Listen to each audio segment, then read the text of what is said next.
What's up and welcome back to another video. Now believe it or not, that entire intro track was created using nothing but the brand new GForce Oberheim official VST of the OB-X synthesizer. Now, if you guys have been watching my channel for a while, you know I'm a big fan of Oberheim synthesizers. I've done 4 videos, I think now, on different varieties of Oberheim synthesizers, including comparisons, reviews, walkthroughs, sound demos, probably more than that actually. And they're absolutely my favorite flavor of synthesizer on the market. There's just something so nostalgic and emotional and fragile yet powerful about the sound of an Oberheim that really resonates with me and I think works really well for the different types of music I make. So when GForce let me know that they were making their brand new Oberheim OB-X synthesizer in partnership with Oberheim, I was super excited. I had to jump on the opportunity. So today we're just gonna dive on in and check out some of the presets, check out what it's like to make a sound. It's a very informal video, but if you like this kind of content, please let me know by hitting that like button and subscribe. And if you wanna check out the synth and get it for yourself, the link is in the description. All right, so the first sound you hear when you fire up the OB-X is pretty amazing. It sounds like this.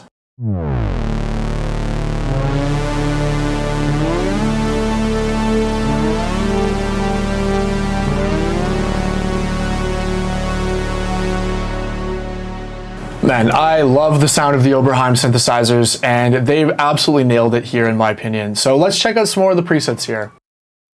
We've got a pad here.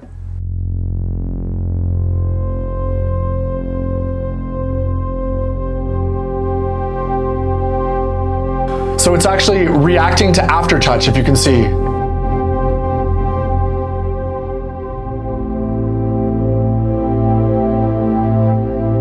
Let's see about the mod wheel. Oh yeah, got vibrato on the mod wheel and filter on the aftertouch, just like I would make on my real OB-X8 over there.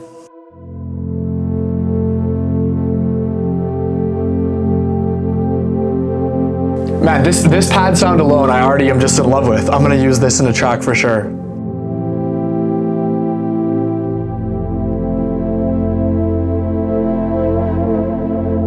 Okay, we should move on, but that is just absolutely amazing. Let's see what dark matter is.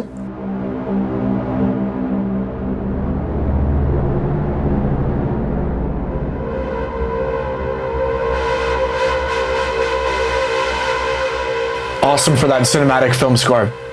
So my favorite sounds on Oberheims are brass and strings. A little bit cliche, I know, they're like the 2 most favorite sounds, or famous sounds rather, but let's see if this can do a good string sound. Strings of Love, Epic String. Let's try the first one, Strings of Love.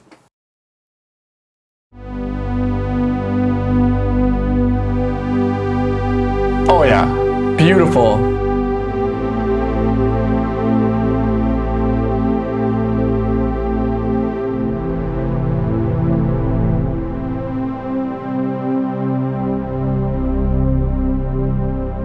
There's just nothing like an Oberheim string sound.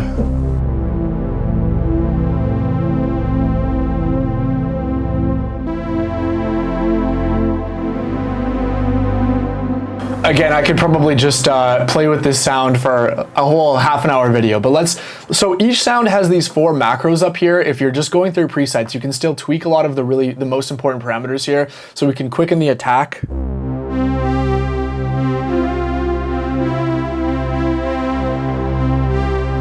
Let's darken it a little bit so it's a little darker.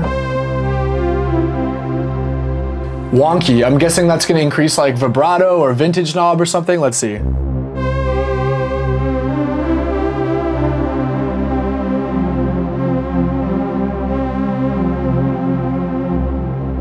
Beautiful. And then release. So yeah, every single one of these patches is gonna have these 4 macros, which you can easily edit. So let's check out some brass here. So for brass, again, just searching this for the first time here. Analog brass, brassiness. Let's do OB dynamic brass. Let's try this one.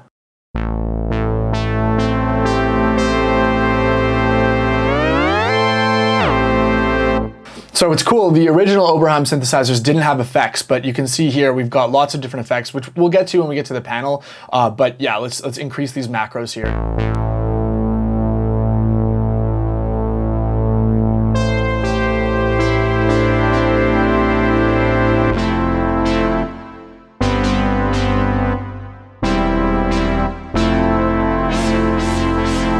again, like I think it's so cool that all the presets have aftertouch enabled. You don't always see that with VSTs, and it's great if you have a keyboard that has aftertouch or a poly aftertouch. It's pretty cool to be able to do that. Let's try out one of these other ones. Let's see if that's a great sound. It's a little bit more modern. Let's see if one of these is going to be that classic analog brass. I'm going to try the one that's called analog brass. So let's see. Oh, yeah, that's it right there.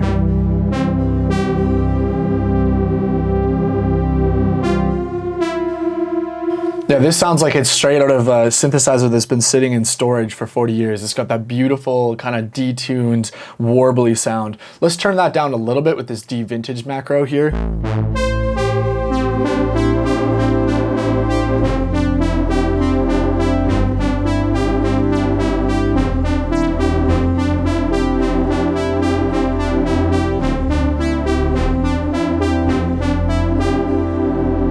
Beautiful. Again, so you can see right here, and they've got so many presets. The preset quality is incredible on this. Even if you never want to design sounds, you're going to be set forever with just the amount of amazing presets they have. But let's get into designing some sounds. So we'll start off with an init patch. GForce synths usually have a pretty easy to find. Yeah, there you go, init. So we click this button here to get to the panel. And the best thing about Oberheims, in my humble opinion, is just like the Prophet or the Mini Moog, the panel is timeless. If you spend any time learning synthesizers, you'll probably know what to do on an Oberheim. It's very straightforward, and let's design some sounds. So our initialized patch, going to be a saw wave. We control our oscillator mix here. So on traditional Oberheims, it's just a button, either on or off, but I do appreciate that they've made it a knob, because that was one of the limitations of the vintage Oberheims, is you could not control the actual amount. And a lot of the time you don't want full blast both oscillators. You want maybe something like this, you know, a mix of the two of them, right? So let's detune one oscillator over the other.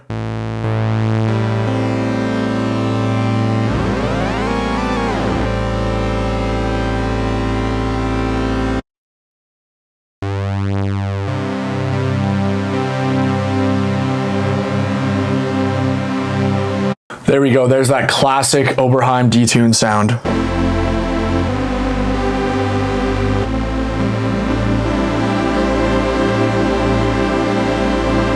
Beautiful, and we'll bring in a little bit of noise here.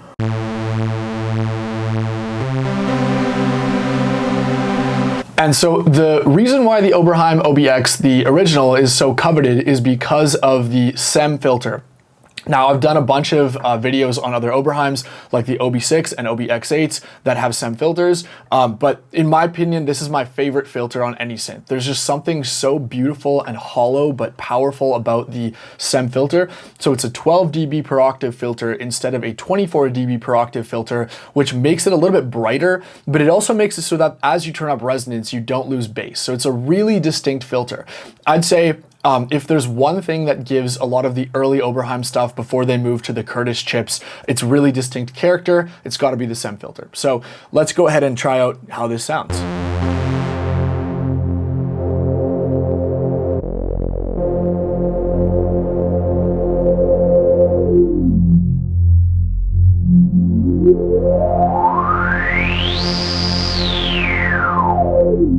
That sounds just amazing to me. Like, I've always said where VSTs have their biggest limitations, or at least did in the past, was the filter, the coding of the filter. It's very hard to do an analog filter accurately, and in the last few years, companies like GForce have just come so far. Like, to me, to my ears, that sounds pretty much indistinguishable from a real SEM filter. And trust me, I've used SEM filters for years and years. So yeah, let's add in the vintage knob. Now, my favorite thing about the new Oberheim OB-X8 is that it has a vintage knob built in to add some interesting little detunes, make the envelopes not perfectly in time with each other, make the filters slightly off. And we've got that right here on the OB-X.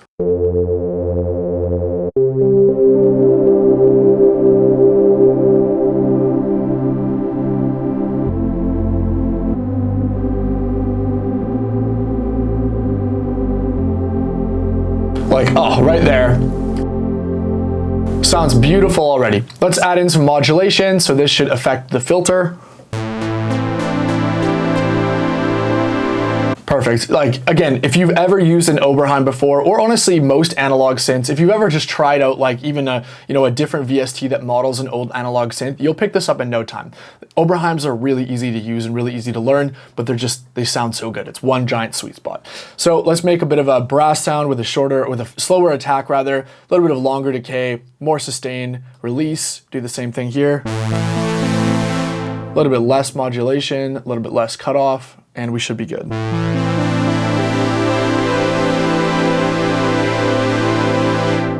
Beautiful. So we've got our aftertouch and velocity here. So we'll, let's try gain here, make the aftertouch go to the filter.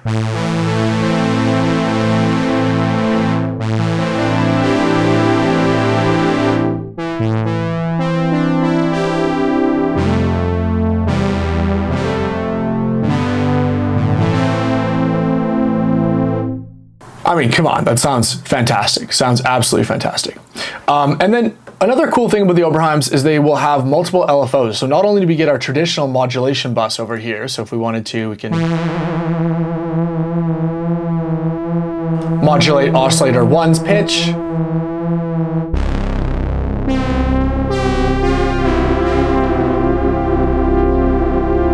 Oh yeah, incredible. Tremolo.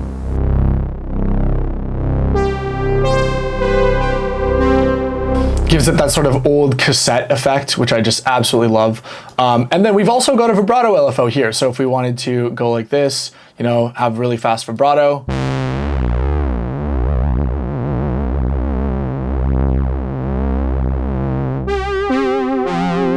And that should be, if it's modeled after an Oberheim, that should be controlled by the mod wheel. Let's see here. Yeah, there you go.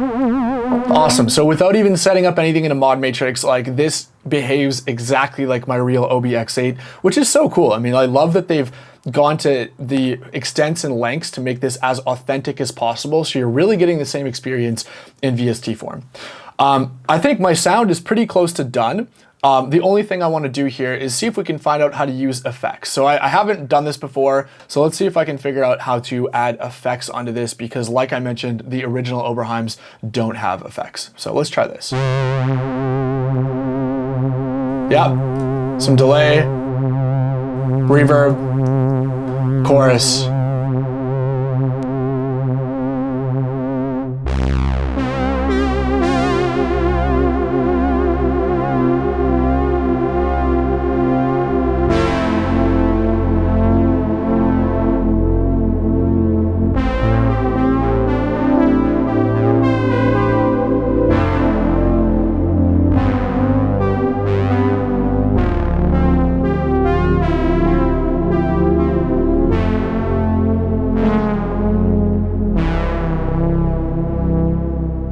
As always, that's it for today. Thank you so much for watching. Please like and subscribe if you enjoyed this video, and I will see you in the next one.